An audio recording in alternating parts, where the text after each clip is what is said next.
environ 94 milliards de francs CFA pour restaurer des terres dégradées au Mali. Le projet du même nom a été lancé aujourd'hui par le Premier ministre. Il dure 7 ans et couvre 87 communes des régions de notre pays. Bamako, capitale de la diaspora afro-descendant, elle abrite depuis ce jeudi 14 mars la conférence régionale de l'Afrique de l'Ouest a objectif atteindre une meilleure implication de la diaspora africaine et des afro-descendants au développement du continent africain. Œuvre sociale du président de la transition, le Haut Conseil islamique du Mali a accompagné durant ce mois de Ramadan. L'organisation a reçu aujourd'hui un important lot de vivres et de non-vivres. Abdul Karim Kaba nous fera le point de cette donation. Bonsoir à tous, merci de votre présence. Lancement ce matin du projet de restauration des terres dégradées au Mali. Le projet d'une durée de 7 ans couvre 87 communes des régions de Kaï, Kita, Nyoro, Koulikoro, Nara, Ségou, Douanzan et Mopti. Un financement Banque mondiale et gouvernement du Mali pour environ 94 milliards de francs CFA. Les détails du lancement avec Aoulisseïni Touré. L'objectif du projet de restauration des terres dégradées est d'accroître l'adoption de pratiques de restauration intelligente des terres dégradées par rapport au climat et accroître l'accès aux opportunités de revenus au Mali. La crise sécuritaire actuelle que se vit dans la région a exacerbé les effets du changement climatique sur les moyens de subsistance locaux et sur l'accès et l'utilisation des ressources naturelles. Dans ce contexte, l'ambition du PRTD est de restaurer durablement le capital naturel, social et culturel des zones ciblées.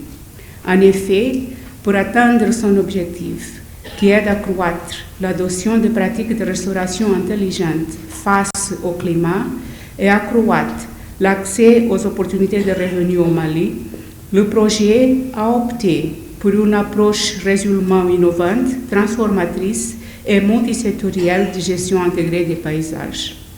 Cette approche vise, à travers des activités conçues à la base, d'atteindre simultanément les objectifs sociaux, économiques et environnementaux, tout en favorisant la transition d'un mode de gestion à un mode de gouvernance axé sur la démocratisation des enjeux sociaux et environnementaux.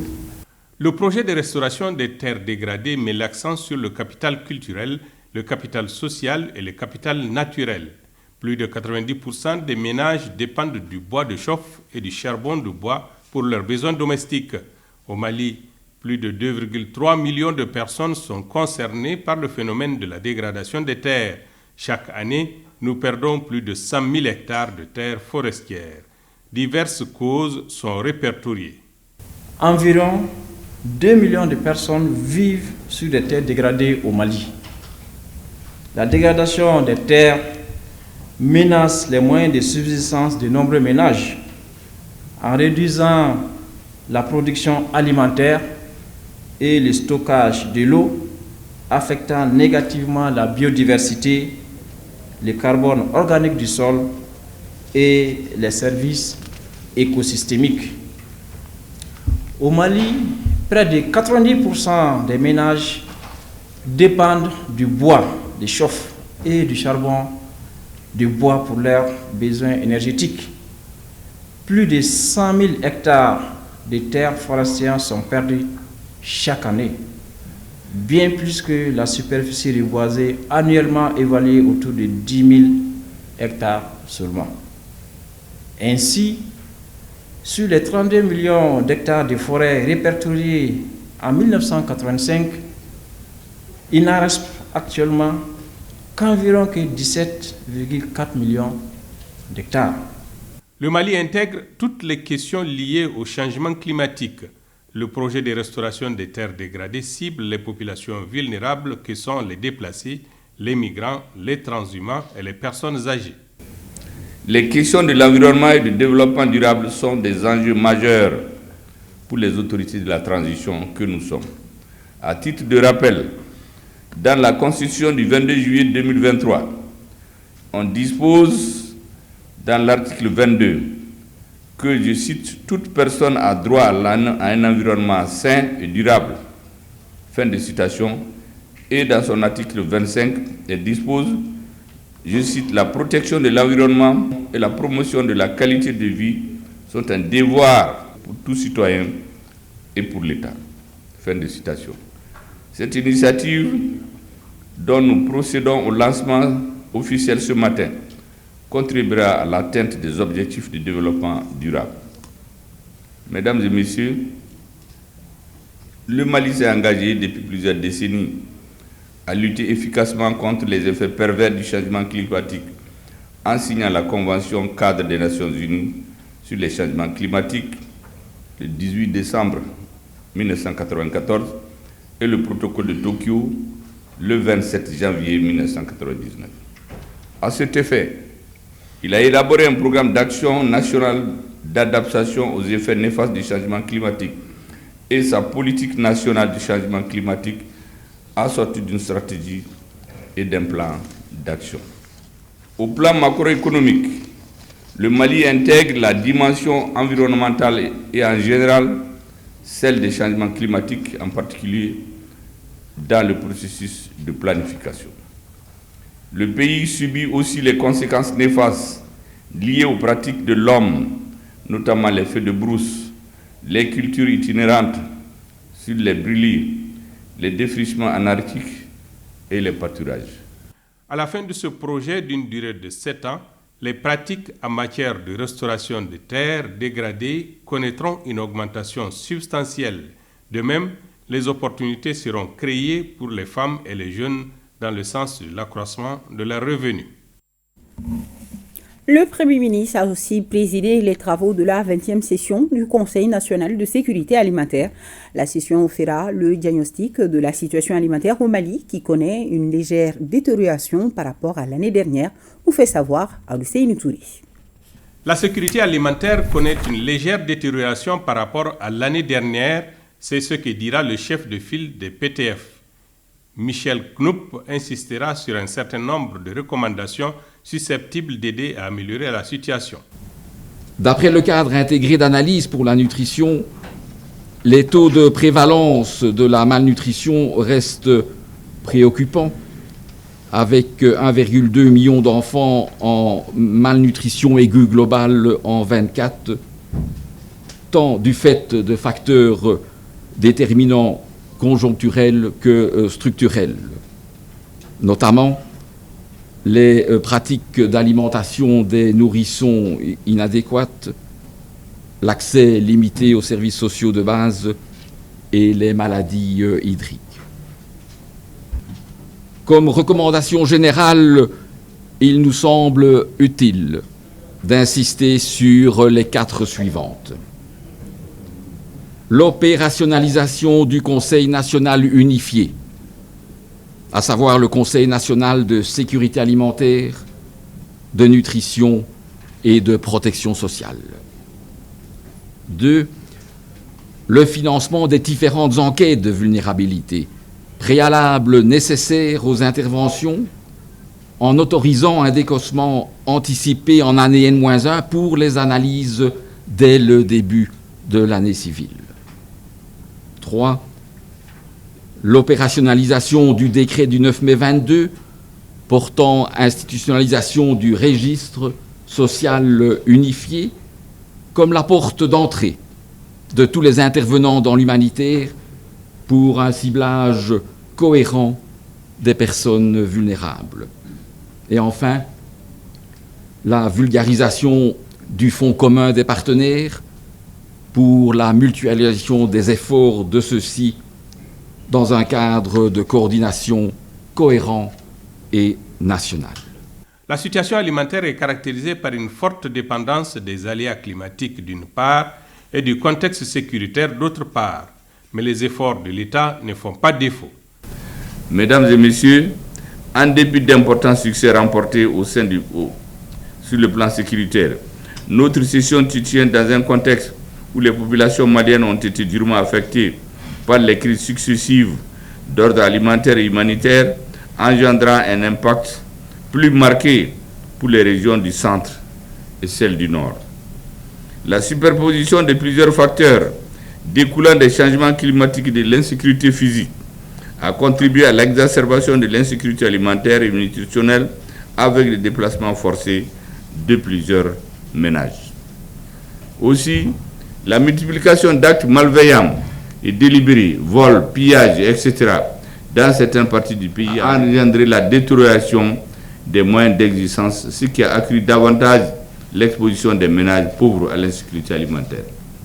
Mesdames et messieurs, les services techniques compétents nous annoncent une campagne agricole 2023-2024 moyenne à bonne à cause d'une pluviométrie qui a été caractérisée par une installation tardive des pluies, une saison de pluies assez pluvieuse, mais une mauvaise répartition dans le temps et dans l'espace. Les écoulements d'eau sur les principaux cours d'eau des pays ont connu un démarrage tardif, avec des niveaux d'eau suffisants pour l'inondation des plaines de riz à submersion et des frayères pour la production de poissons. Comme le président de la transition nous le rappelle souvent, la population reste le centre de gravité de la transition. C'est pourquoi nous ne ménageons ni notre temps, ni notre énergie pour accompagner les populations les plus vulnérables. Le Premier ministre a donné l'assurance de l'engagement de l'exécutif pour résoudre les difficultés que connaissent les populations les plus vulnérables du pays. Des mots de reconnaissance ont été adressés aux partenaires techniques et financiers pour leur concours précieux. Bamako, capitale de la diaspora afro-descendant. Notre capitale abrite depuis ce jeudi 14 mars la conférence régionale de l'Afrique de l'Ouest en prélude au 9e congrès panafricain prévu à Lomé du 29 octobre au 2 novembre 2024. La rencontre de 2 jours qui regroupe une centaine de participants venus de divers horizons vise une meilleure implication de la diaspora africaine et des afro-descendants au développement du continent africain. Les recommandations de la rencontre de Bamako alimenteront les travaux du 9e congrès panafricain de Lomé, nous dit Mamari Kouni. La montée des mouvements panafricanistes à travers le monde constitue de nos jours une réalité dont les diasporas et les afro-descendants sont les principaux vecteurs. La conférence de Bamako a pour objectif, pendant 2 jours, de sensibiliser la diaspora et les afro-descendants sur leur origine commune africaine et la nécessité d'aller vers la création d'une organisation fédérative. Autre objectif, analyser les contraintes liées à l'investissement productif de la diaspora et des afro-descendants sur le continent avec en toile de fond la création de conditions idoines pour la mobilisation des ressources humaines, matérielles et financières au profit du développement du continent. Le thème de cette conférence, Diaspora afro-descendant et développement, nous interpelle à plus d'un titre. Il nous invite tout d'abord à reconnaître la richesse et la diversité de nos diasporas et des communautés afro-descendantes, en valorisant leur savoir, leur savoir-faire, leurs compétences et leurs expériences. Il nous exhorte par ailleurs à renforcer les liens entre les pays africains et leurs diasporas à travers des politiques d'intégration et des programmes de développement qui favorisent l'investissement, l'innovation et le transfert de connaissances. Selon les données de la Banque africaine de développement, dira le ministre des Maliens établi à l'extérieur et de l'intégration africaine, les transferts des fonds de la diaspora africaine sont passés de 37 milliards de dollars en 2010 à 87 milliards en 2019 pour atteindre 95,6 milliards de dollars en 2021. Au même moment, les intellectuels africains de la diaspora contribuent au renforcement des capacités dans leur pays d'origine. Pour les ministres togolais des Affaires étrangères, de l'intégration régionale et des Togolais de l'extérieur, le choix de Bamako pour abriter cette conférence n'est pas gratuit.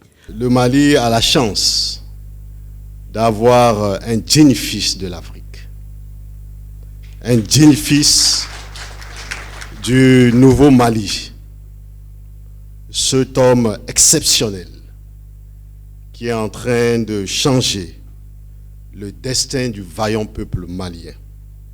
En remerciant le président Assimi Goïta, ce digne fils de l'Afrique, et remercier tout le gouvernement malien pour leur engagement à la réactivation de la fibre du panafricanisme, un renouveau dans l'Afrique, sa diaspora et les personnes descendantes africaines ont ardemment besoin. L'accueil fraternel et l'hospitalité des Maliens depuis notre arrivée dans cette belle ville et cette belle capitale nous réconforte dans la conviction que la séquence temporelle actuelle est celle du panafricanisme des peuples. Quand les peuples s'emparent d'une cause, elle s'énoblit et triomphe. Merci au peuple malien.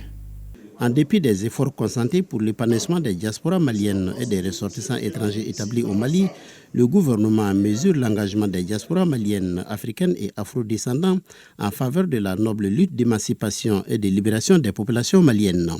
La meilleure des illustrations de cette mobilisation sincère est clairement apparue lors des manifestations de ressortissants des pays africains et des personnes afrodescendantes à travers le monde, y compris jusqu'aux Caraïbes, dès octobre 2021, manifestations qui ont culminé à des niveaux de participation inégalés en janvier 2022 suite à une série de sanctions injustes, illégales et inhumaines imposées aux populations maliennes afin de briser la dynamique de la refondation.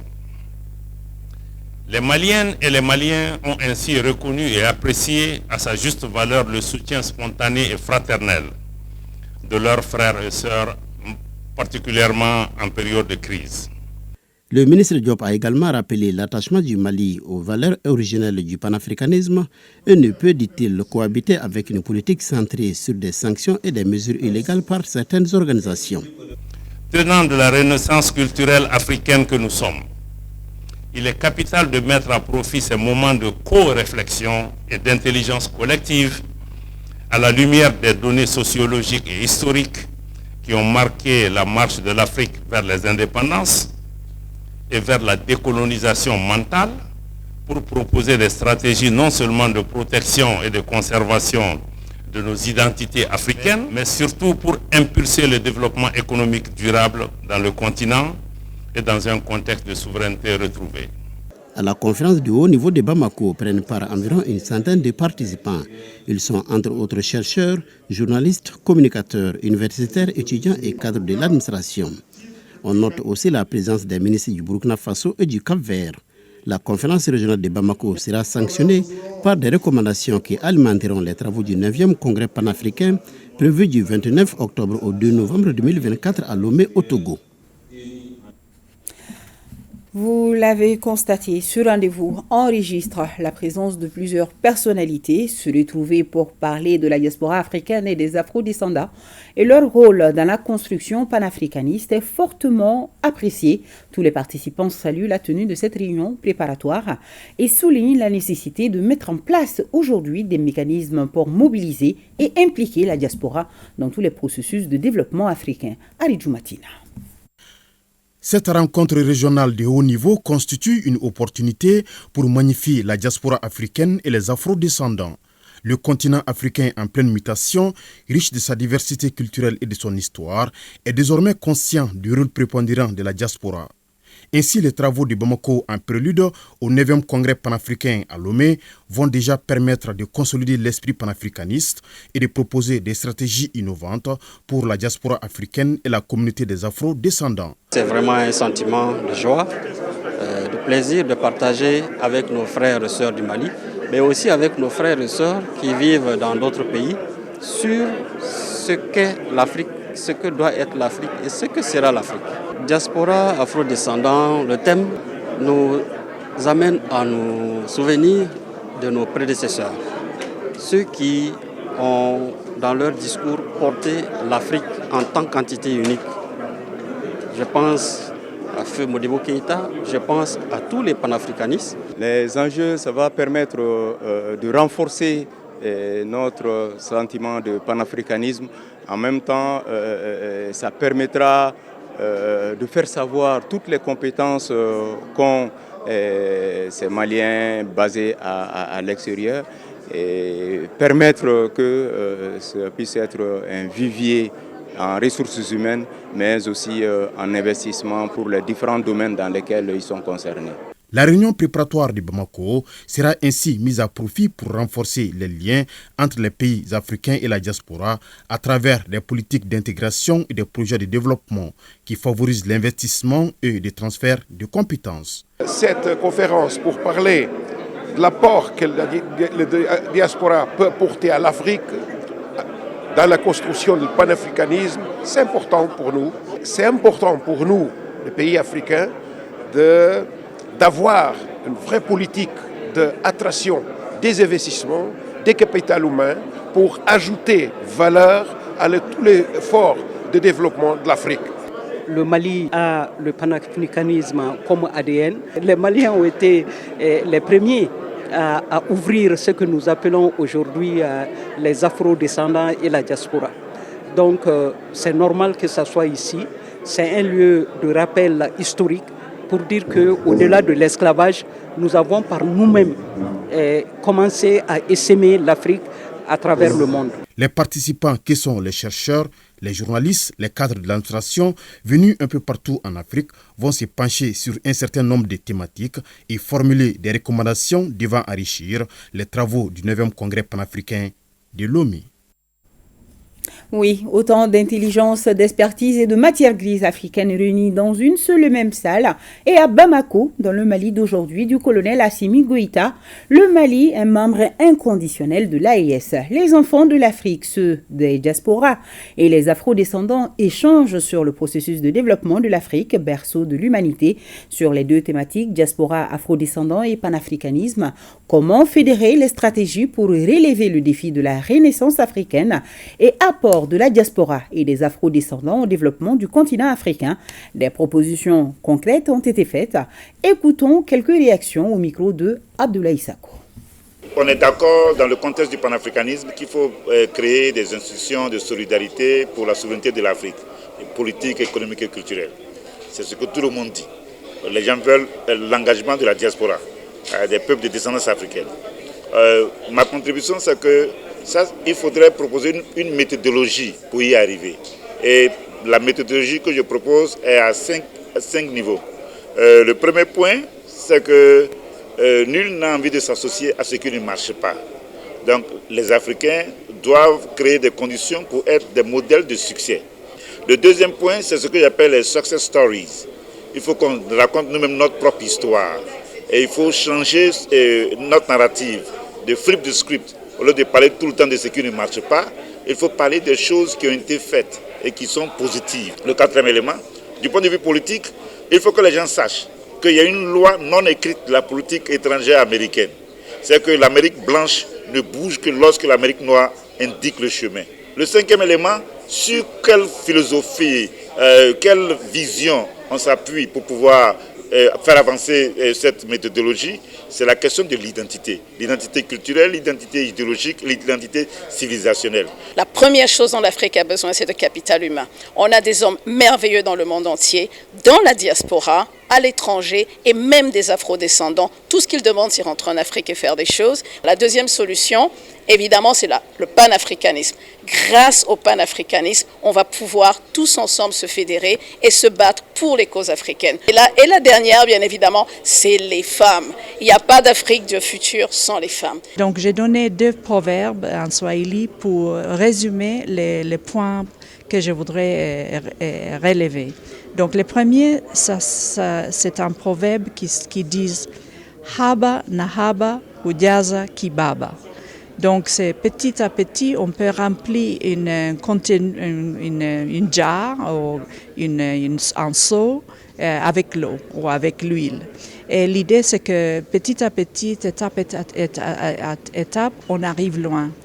Et je donnais une autre expression qui dit que « Chururu si ndo ndo ndo na ndo ndo ndo si chururu ». Et cette expression est une expression qui indique que quand l'eau tombe, on peut avoir une flux d'eau qui va chururu, ou on peut avoir les gouttes ndo ndo ndo.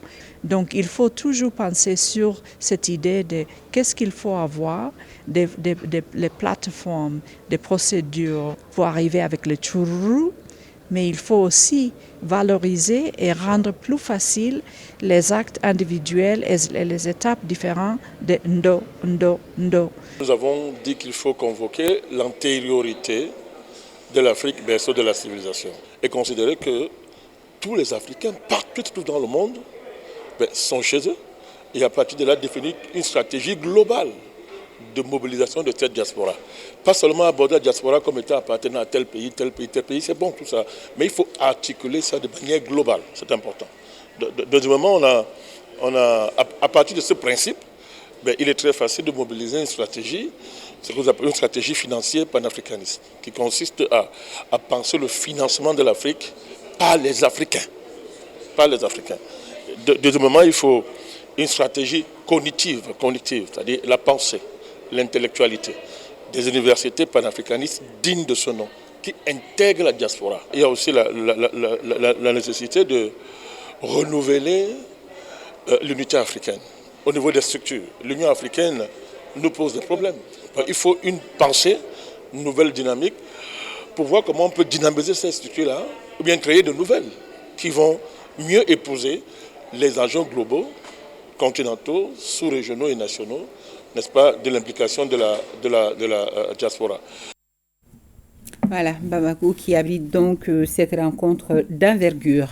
L'actualité, c'est aussi la suite des activités de la Semaine nationale pour l'harmonisation et l'utilisation des symboles de l'État. Le comité d'organisation de la semaine à la Cour suprême et à la Cour constitutionnelle, une conférence débat pour mieux échanger sur la problématique. Batraouri. Les membres de la Cour suprême et ceux de la Cour constitutionnelle devant le comité chargé de l'organisation de la Semaine nationale pour l'harmonisation et l'utilisation des symboles de l'État. L'exercice consiste à donner la bonne information pour qu'il y ait une meilleure connaissance des symboles de l'État et une harmonisation dans leur utilisation. Il fallait leur expliquer quels sont les symboles de l'État. Dans le drapeau, dans les armoiries, dans le sceau, dans l'hymne national, il fallait également qu'ils comprennent que ces symboles de l'État sont régis par des textes de loi et que chaque symbole de l'État a un sens et une signification.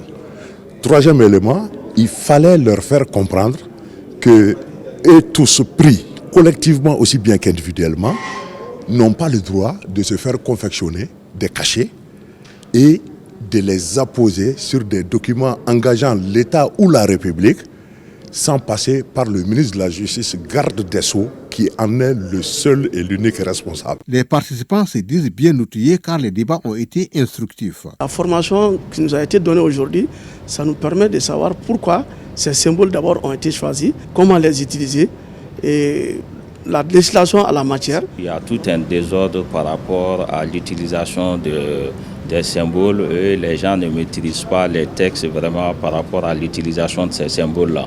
Donc vraiment l'initiative de la semaine permet aux uns et aux autres vraiment de se mettre à niveau et puis d'avoir une meilleure compréhension des textes. La rencontre s'inscrit dans le cadre des activités de la Semaine nationale pour l'harmonisation et l'utilisation des symboles de l'État.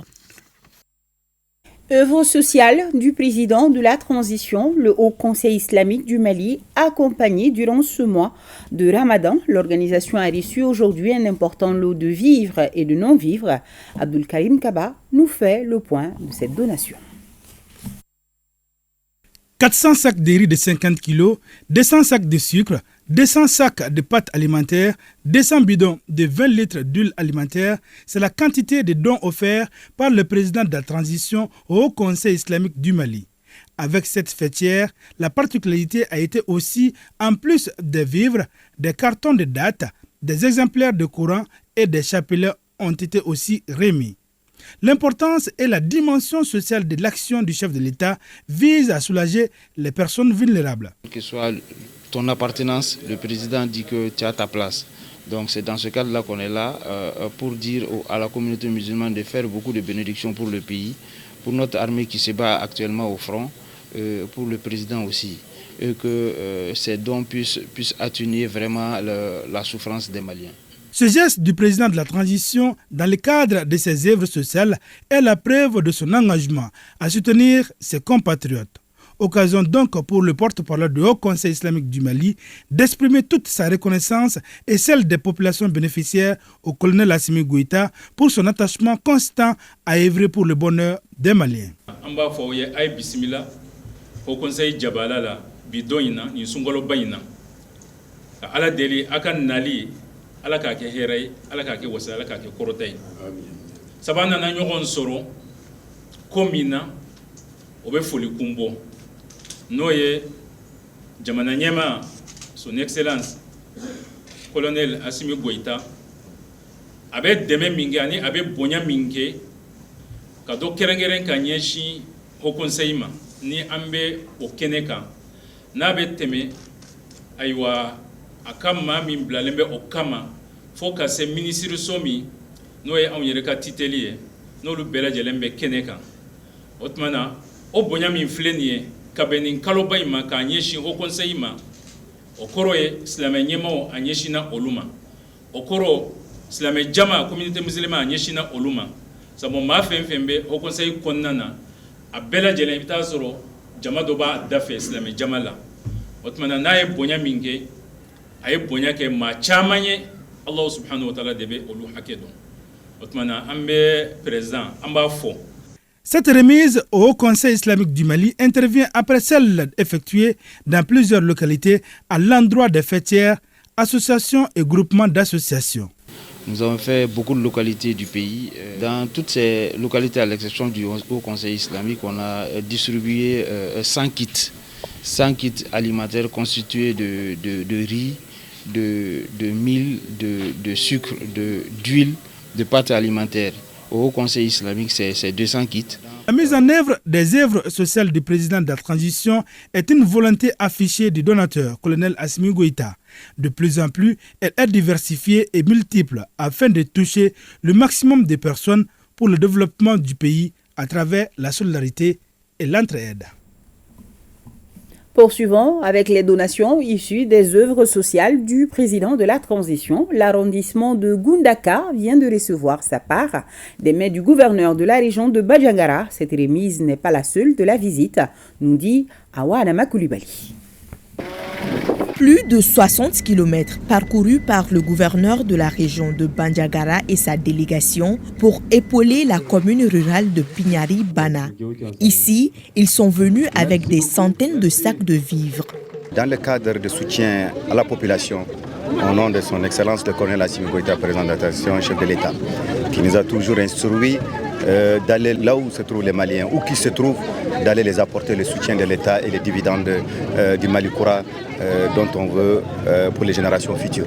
La mission, conduite par Sidi Mohamed El Béchir, pose un deuxième acte avant de prendre congé de leurs hôtes, au plus grand bonheur des habitants de l'arrondissement de Gundaka. Vous avez apporté au nom du chef de l'État des vivres, mais aussi ouvrir le marché. Faire comprendre à nos communautés, à nos populations que ce marché est ouvert à toutes les personnes, à toutes les communautés, de quelques zones où ils se trouvent et de se fréquenter.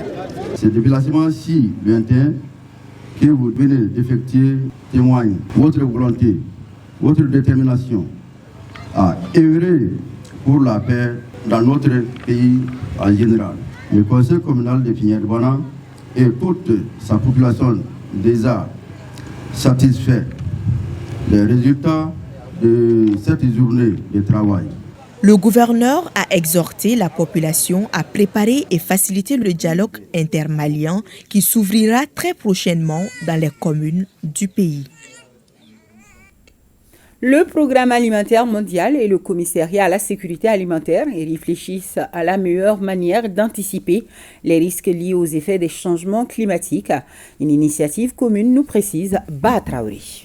Le PAM, Programme alimentaire mondial, part du constat que la dernière décennie est marquée par des catastrophes naturelles liées aux effets des changements climatiques. Ces perturbations ont un impact sur la sécurité alimentaire des populations vulnérables. Le PAM contribue donc à la réduction des risques climatiques prévisibles sur les moyens de subsistance et la sécurité alimentaire par la mise en œuvre du programme Action anticipatoire. Les actions anticipatoires constituent une approche novatrice en matière de gestion des risques de catastrophes naturelles. Sur la base des prévisions, de la mise en mouvement des mesures anticipatives et de la préparation de réponses efficaces avant même que les chocs ne se produisent de façon pleine et dévastatrice. Les actions anticipatoires permettent de sauver et de changer des vies. L'anticipation permet de mieux nous préparer à faire face au futur et d'entreprendre des actions pour réduire les impacts négatifs et maximiser les impacts positifs. Dans le cadre de la lutte contre l'insécurité alimentaire, mission assignée au département dont nous avons la charge, nous avons la ferme conviction que les actions anticipatoires aux risques climatiques contribuent significativement au renforcement du système de gestion de ces risques de catastrophes. La journée d'échange doit permettre aux deux partenaires, le PAM et le Commissariat à la sécurité alimentaire, de faire des propositions. Des suggestions pour le renforcement du plaidoyer en vue de la prise en compte de l'approche anticipatoire dans la stratégie nationale sont également attendues. Le ministre de la Promotion de la Femme, de l'Enfant et de la Famille est à New York, aux États-Unis. Coulibaly Mariam Maïga a fait une déclaration à la tribune de la 68e session de la Commission de la condition de la femme. Elle y rappelle les défis du Mali face à l'égalité femmes-hommes. Ces propos sont recueillis par Aïssata Ibrahim Maïga. Le Mali souscrit entièrement à la déclaration du groupe africain ainsi qu'à celle du groupe des 77 plus la Chine. Monsieur le Président, les travaux de cette session se déroulent dans un contexte marqué au Mali par une nouvelle dynamique amorcée par l'adoption de la Constitution du 22 juillet 2023. Cette nouvelle Constitution traduit la volonté des plus hautes autorités de la transition, à travers son président, le colonel Assimi Goïta, à bâtir un Mali prospère sur la base d'une gouvernance inclusive, luttant contre les inégalités et la discrimination. À cet égard, le Mali a reconnu et inscrit la promotion des droits de la femme dans le préambule de sa Constitution et réaffirme cet engagement dans le premier article en disposant que tous les Maliens naissent et demeurent libres et égaux en droits et en devoirs. Ce texte précise que toute discrimination fondée sur l'origine sociale, la région, la couleur, la langue, la race, l'ethnie, le sexe, la religion ou l'opinion politique est prohibée. Le Mali a aussi souscrit à l'essentiel des instruments juridiques internationaux faisant la promotion du genre. Monsieur le Président, par ailleurs, on note une nette amélioration des conditions des femmes au Mali, notamment celles affectées par la crise sécuritaire avec la reprise de la ville de Kidal par les forces armées et de sécurité. Un vaste plan de réinsertion a été institué, ce qui permettra aux femmes de reprendre les activités génératrices de revenus et d'autonomisation. Monsieur le Président, je ne saurais clore ce chapitre sans avoir une pensée pieuse envers nos sœurs de la Palestine, lesquelles sont soumises à toutes sortes d'atrocités. Monsieur le Président, les femmes demeurent actives dans le processus de dialogue intermalien enclenché par le gouvernement du Mali en vue de trouver des solutions endogènes aux problèmes que connaît notre pays. Les femmes maliennes restent déterminées aux côtés de leurs sœurs du Burkina et du Niger à jouer leur partition dans la charte du Luptako Gourma, instituant l'Alliance des États du Sahel. Monsieur le Président, le Mali reste conscient des enjeux liés à l'accélération de la réalisation de l'égalité des sexes et l'autonomisation des femmes. À cet égard, des structures ont été créées et des mécanismes développés, parmi lesquels l'adoption de la loi d'orientation agricole, l'adoption de la politique nationale genre, la création du fonds d'appui à l'autonomisation de la femme et l'épanouissement de l'enfant et du projet d'appui à l'autonomisation de la femme dans la filière carité. Suite à la dissolution de l'AEM, nous continuons à balader notre caméra et micro à travers le pays pour connaître vos avis par rapport à cette décision du gouvernement et nous vous amenons ce soir à Koulikoro Sikasso et Mopti. C'est une association d'élèves et étudiants. Ça a un caractère vraiment digne de ce nom. Mais seulement le comportement, il faut qu'il y ait un changement de comportement. Quand l'AEM travaille avec les partis politiques, ça ne fait que ternir l'image de l'association. L'initiative du gouvernement, elle est bonne pour moi. L'association des élèves et étudiants du Mali, c'est pour la sauvegarde des intérêts des élèves. L'AEM a été politisée et l'AEM ne joue pas son rôle. Donc il y a lieu de dissoudre et de voir une autre forme de l'AEM plus tard. Si on dissout l'AEM, là, c'est une bonne chose pour moi. Moi, j'encourage le gouvernement à dissoudre l'AEM, c'est tout bon. parce que ça ne va plus avec l'AM là. Il faut les dissoudre. Depuis de nombreuses années, l'AM s'est déviée de sa mission première qui est la défense des intérêts matériels et moraux de ses militants. Chaque renouvellement de bureau apporte son lot de désolation, plonge l'école dans la désolation et les parents dans la conservation. Je crois qu'il était temps de mettre fin à tout cela. Et ce qui est arrivé, je crois que c'est la bonne décision. Je suis très contente. C'est une décision qui a été même prise en retard. En tant que femme, en tant que mère de famille, en tant que sœur et épouse, vraiment, je ne peux que remercier cette transition pour la décision de la dissolution de l'AM. On en a assez, trop c'est trop. On a perdu beaucoup d'enfants dedans. Qu'est-ce que l'AM même veut dire? Avant c'était l'AM, mais maintenant ce n'est plus l'AM. Il y a des gens qui se cachaient derrière l'AM pour faire des coups tordus à l'État malien. Vraiment, je ne peux que saluer cette décision honorable du président. Cette dissolution est la bienvenue parce que l'AM de sa création de 1991 à nos jours avait pour objectif, pour but vraiment de lutter pour l'amélioration des conditions de vie et d'études des étudiants. Mais ce que nous avons ressenti ces derniers temps, surtout au moment des dévolutions de pouvoir, de changement de leadership, l'AM est devenue une association criminelle. Il faut dire le mot parce que tu investis dans ton enfant jusqu'à arriver à un certain niveau, on va aller l'assassiner dans des universités. Ce n'est pas ça l'évolution. L'AM, la vocation pour moi, c'est de défendre les intérêts des étudiants et voir des étudiants s'entretuer, des étudiants s'armer avec toutes sortes d'armes de criminalité dans des universités. Alors que le domaine scolaire est inviolable. On ne doit pas venir avec des armes ou autre chose. Mais quand même, si le gouvernement a eu la sagesse de suspendre d'abord les activités, ensuite dissoudre même l'AM, je dirais que c'est une bonne chose.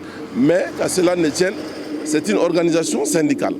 Elle est là pour défendre les droits et les devoirs. Et la nature a horreur du vide. Il faudrait qu'on trouve vraiment un palliatif à cette organisation, qu'on puisse mettre une organisation vraiment qui va défendre les intérêts et les conditions de vie et d'études des étudiants. C'est une association qui a vécu ses bons moments. Moi-même qui vous parle au micro, je suis un membre de l'association des élèves étudiants du Mali.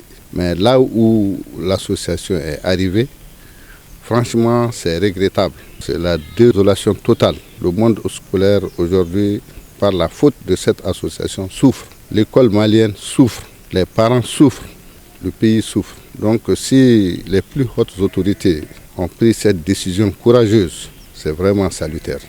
On reconnaît quand même qu'au début, c'était vraiment une association qui avait vraiment des objectifs bien précis, qui est à savoir défendre vraiment la cause des élèves. Mais au lieu de penser vraiment à lutter pour avoir des conditions nobles, des conditions idéales pour l'avenir de l'école, ils ont mis l'argent devant, en tout cas vraiment les intérêts de tant de milliers d'élèves derrière cette association-là. L'AM quand même a eu des exactions à faire, telles que les tueries d'hommes, et qui n'est pas dans ses objectifs. Et l'objectif quand même qui était là, ça c'était de défendre les intérêts des élèves, mais pas de tuer ses propres membres. C'est ça quand même que nous déplorons, nous étant membres de la société civile, étant mère aussi, on envoie nos enfants à l'école et au retour on va apprendre que ces enfants sont tués à cause de l'AM. Ça quand même c'est pas bon. En 4e région, tenue de la 14e session du Conseil de l'Université de Ségou, l'état de mise en œuvre des recommandations issues de la 13e session au menu, entre autres. Les détails avec Ramata Konaté et Karama Traoré. En 2023, l'Université de Ségou a pu réaliser quelques activités malgré les contraintes du moment.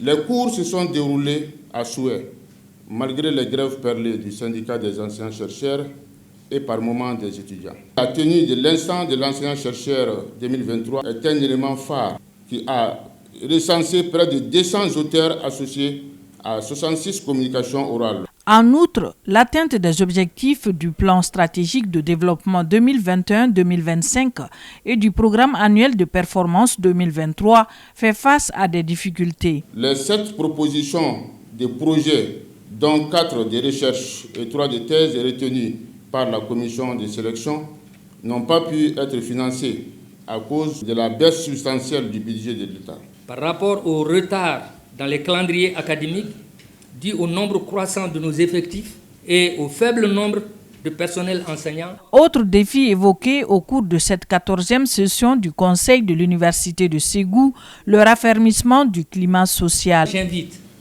et le rectorat, et le corps professoral, et les étudiants, et vraiment les membres résidents à renouer vraiment le dialogue. Et puis vous assurer ici que nous prendrons toutes les dispositions pour que le calme et la paix règnent, en tout cas ici à l'université. Aussi par ma voix, voudrais-je faire l'écho du vœu cher à toute la population de Ségou de voir se joyer d'être le fleuron de l'excellence et de la connaissance au Mali. En perspective, on note l'augmentation des capacités d'accueil de l'université à travers la poursuite du chantier de construction du second amphithéâtre de 350 places avec 8 salles de classe de 50 places chacune. 21e session ordinaire du conseil d'administration de l'hôpital Angadumbo Moulay Touré de Gao après une journée d'échange sur les différents points inscrits à l'ordre du jour. Un montant de recettes prévisionnelles pour l'exercice 2024 estimé à plus d'1 milliard de francs CFA a été dégagé. À l'Idrissa Maïga, correspondance. Pour offrir des soins de qualité aux patients, l'hôpital Angadumbo Moulay Touré de Gao a mis l'accent en 2023 sur l'innovation, la sécurité et l'excellence.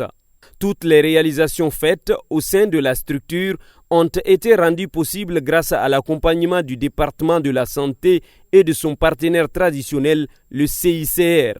L'annonce a été faite au cours de la 21e session ordinaire de son conseil d'administration. Le renforcement du plateau technique en équipement.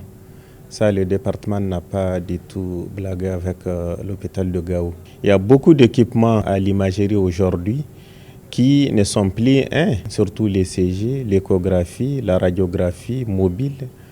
On en a 2 ou 3 dedans. Du côté du labo aussi, c'est la même chose. On a des équipements très géants. Du côté des ressources humaines, actuellement, on a 13 spécialités qui sont manœuvrées par 28 spécialistes. Ces acquisitions ne doivent cacher les défis énormes du moment, d'où l'élaboration d'un budget prévisionnel de plus d'1 milliard de francs CFA pour l'exercice 2024. Il y a une situation qui est là, qui est universelle. L'électricité, des partenaires nous ont mis des panneaux solaires.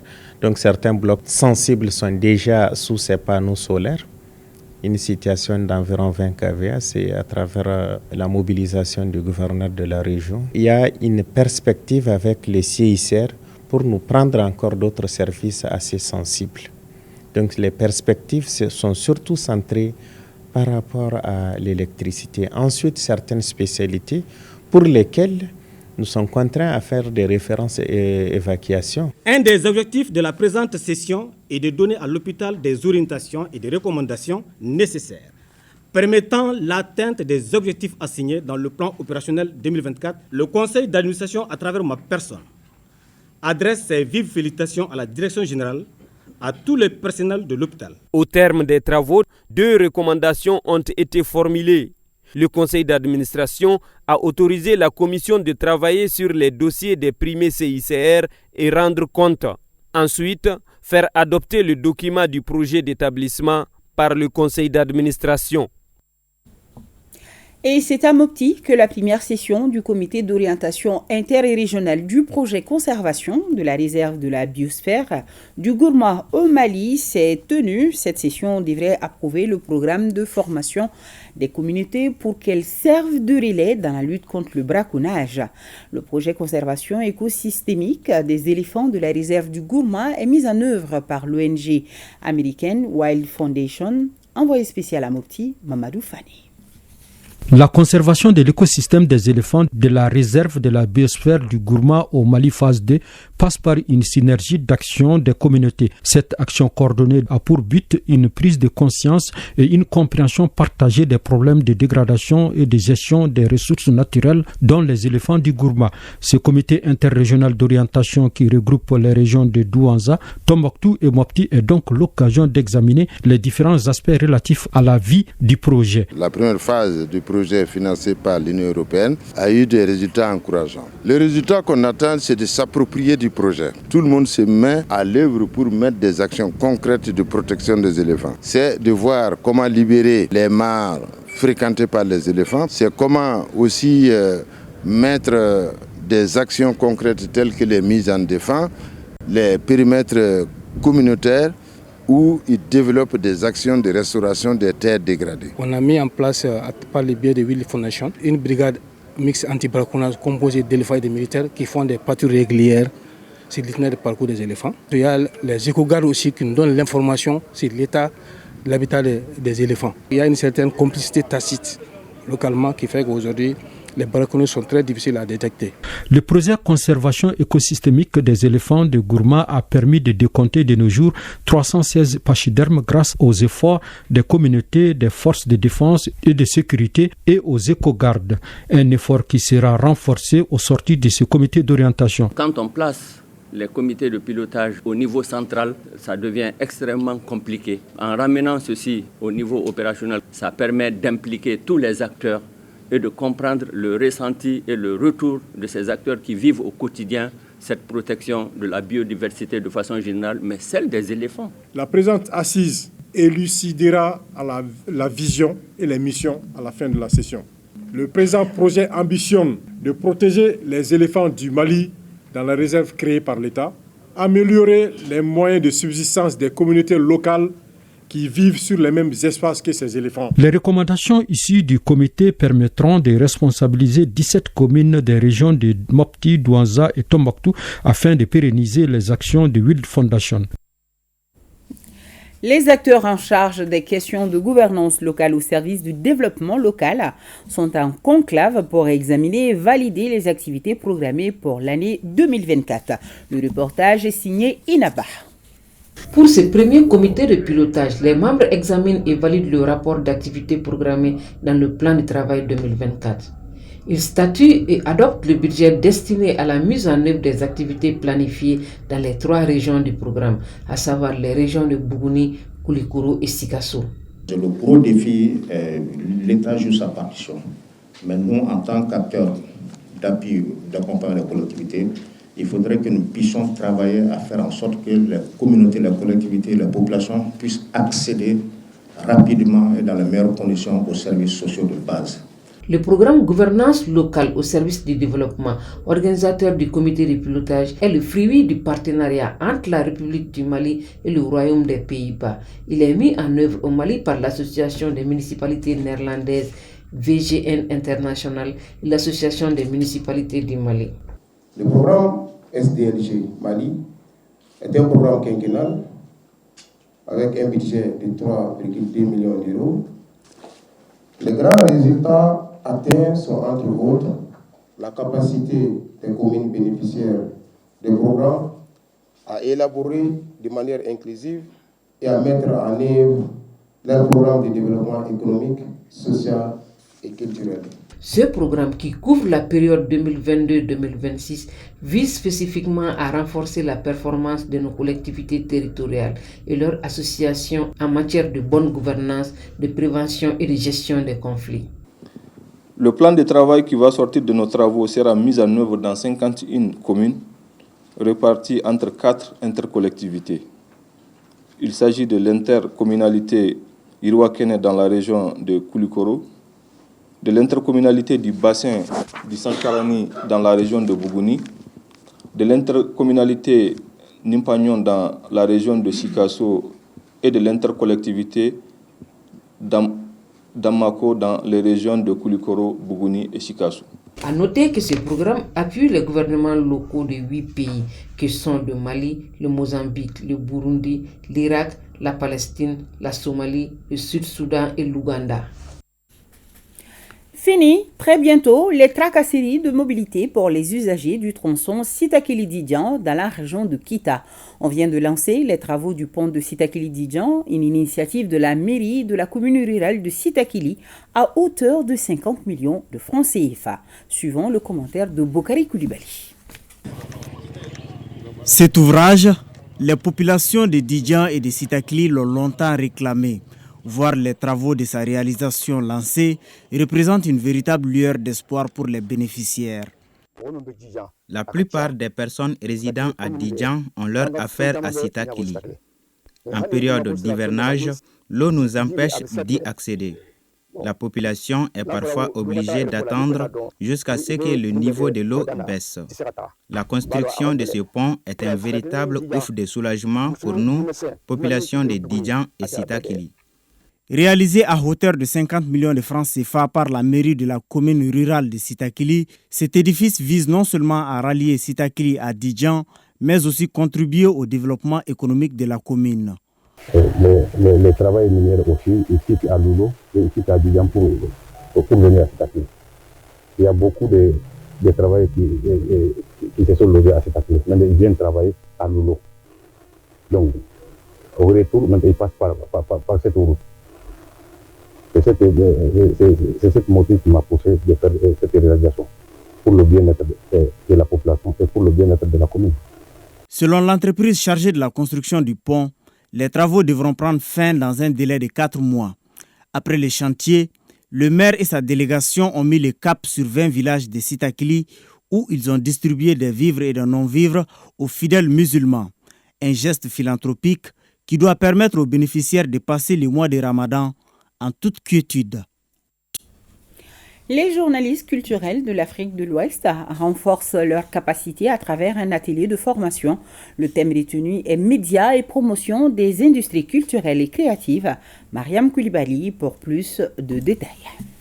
Ils sont une vingtaine de journalistes culturels du Mali et de l'Afrique de l'Ouest à prendre part à cet atelier de formation dédié au journalisme culturel. Le thème retenu est « Médias et promotion des industries culturelles et créatives ». Cet atelier s'inscrit dans le cadre du plan de travail trimestriel de notre mandat et se voit réalisé aujourd'hui grâce à l'accompagnement et aux encouragements d'un des membres fondateurs du réseau, en l'occurrence M. Mahmoud Daffé, avec l'ensemble de son équipe. Pour ce mandat 2023-2025, Arterial Network a fait de la formation un de ses credos. Œuvrer pour la professionnalisation du secteur culturel africain est un de nos objectifs primordiaux que nous devons atteindre pour construire cette Afrique que nous voulons. La rencontre de 2 jours doit permettre ainsi aux participants de se familiariser avec plusieurs modules en rapport avec la culture et les nouvelles technologies. Une belle initiative de faire venir les journalistes d'Afrique de l'Ouest à participer à cet atelier de formation pour renforcer leurs capacités et de critique d'art, si je peux le dire. On va apprendre beaucoup de choses. Nous restons convaincus que ces actions de renforcement pour la montée en compétences des journalistes culturels produiront des résultats satisfaisants dans le développement des industries culturelles et créatives. Les participants formulent des doléances afin de pérenniser l'initiative et pour qu'elle puisse profiter à d'autres. Maître Drissa Traoré n'est plus chevronné cadre de la justice malienne. Ses obsèques ont été le lieu pour ses parents, amis et collaborateurs à lui rendre un dernier hommage. Daoura Kouné, reportage. Maître Drissa Traoré vient d'être accompagné à sa dernière demeure au cimetière de Hamdalaye. Mais avant, il a été d'abord décoré à titre posthume chevalier de l'Ordre national. Guise de reconnaissance et de tout ce qu'il a eu à poser comme acte au service de l'État. Donc nous sommes aujourd'hui très émus et très touchés et nous présentons nos condoléances, nos plus émus à sa famille, à ses confrères et à tous ceux qui lui sont chers. Et nous prions pour le repos éternel de son âme. Ils étaient nombreux à venir rendre un dernier hommage à feu maître Drissa Traoré, arraché à notre affection lundi le 11 mars 2024 à l'âge de 78 ans. La dépouille funèbre a été portée par ses pairs avocats. Très cher et estimé doyen, Ton parcours scolaire et universitaire et ta vie professionnelle sont inspirants. L'émotion qui m'étreint est celle de tous les avocats. Elle est à la dimension de l'humain que tu as été. À l'annonce de ton décès, les confrères à l'unanimité t'ont rendu un hommage mérité. Les mots deviennent futiles pour signifier toute la douleur qu'ils ont ressentie suite à cette disparition. Dans la famille, quelqu'un qui était là pour nous réconcilier, quelqu'un qui était là pour nous conseiller, quelqu'un qui était là pour nous rassembler. Fait que prier le bon Dieu pour le repos éternel de son âme. Avocat au barreau du Mali, ancien bâtonnier de l'Ordre des avocats du Mali, ancien ministre de la Justice, membre fondateur du mouvement démocratique et président fondateur du parti PDP-PS, Parti pour la démocratie et le progrès, Parti socialiste, il fut tout simplement un grand serviteur de l'État, grand défenseur des droits de l'homme. On a eu beaucoup d'occasions de travailler ensemble.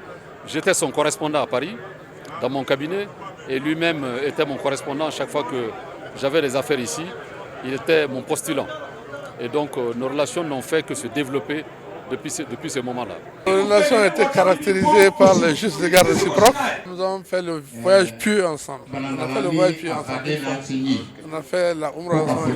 On a fait le pèlerinage ensemble. Donc je peux témoigner sur sa foi. Maître Drissa Traoré s'en va laissant derrière lui une veuve, 5 enfants et plusieurs anciens collaborateurs inconsolables. Que son âme repose en paix. Amen. Ce journal est terminé. Merci de votre aimable attention. Demain, 20h45, vous serez avec Ibrahima Traoré. Le 13h sera une présentation de Awama Kamara. Tout de suite, la météo, probablement de la chaleur encore demain. N'oubliez pas de donner de l'eau aux enfants et aux personnes âgées. Un grand merci à nos téléspectateurs de Badjangara, Gundaka et Pignari, Bana. Bonsoir à tous.